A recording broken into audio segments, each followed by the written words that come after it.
ये कहानी है आयुष और सौम्या की। स्कूल के दिनों से ही वो दोनों एक दूसरे से बहुत प्रेम किया करते थे। स्कूल खत्म हो गया और आयुष पढ़ाई के लिए शहर से बाहर चला गया।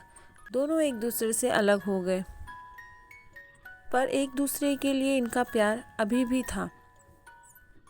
ये दौर उस समय का था जहाँ पर ना मोबाइल ना इंटरनेट की सुविधा थी। लोग आपस में खतों के द्वारा एक दूसरे से बातें करते थे। आयुष भी सौम्या के लिए खत लिखकर भेजा करता था। इसी तरह खतों में बातें करते कई साल बीत गए। सौम्या उसकी राह देखती, कभी तो वो उससे मिलने के लिए आए, पर ऐसा हो न सका।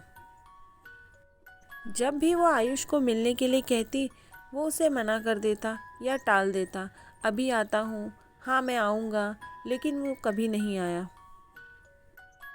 सौम्या को चिंता होने लगी थी कि ऐसी क्या बात है कि इतने सालों में वो मुझसे एक भी बार मिलने के लिए नहीं आया। सौम्या ने सोचा, अब वो नहीं तो मैं उसके पास जाऊंगी।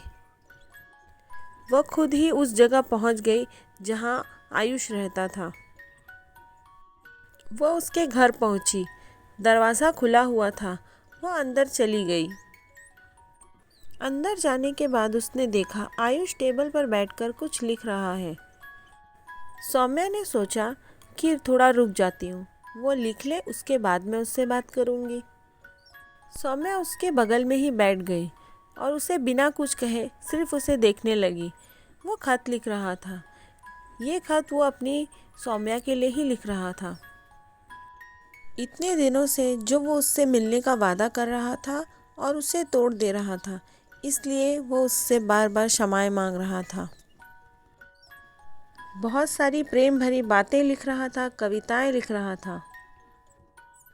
वह लिखते ही जा रहा था।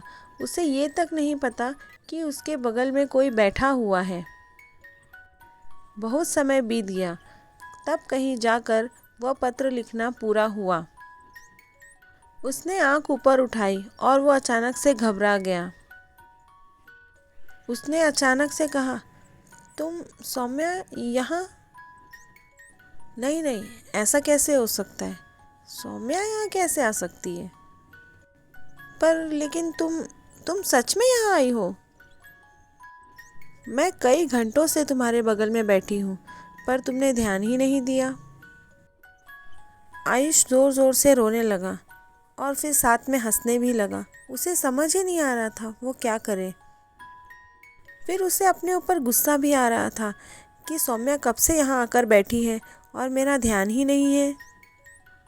मैं उसी को पत्र लिख रहा हूँ और वो मेरे बगल में ही बैठी हुई है और मेरा ध्यान तक नहीं गया उस पर।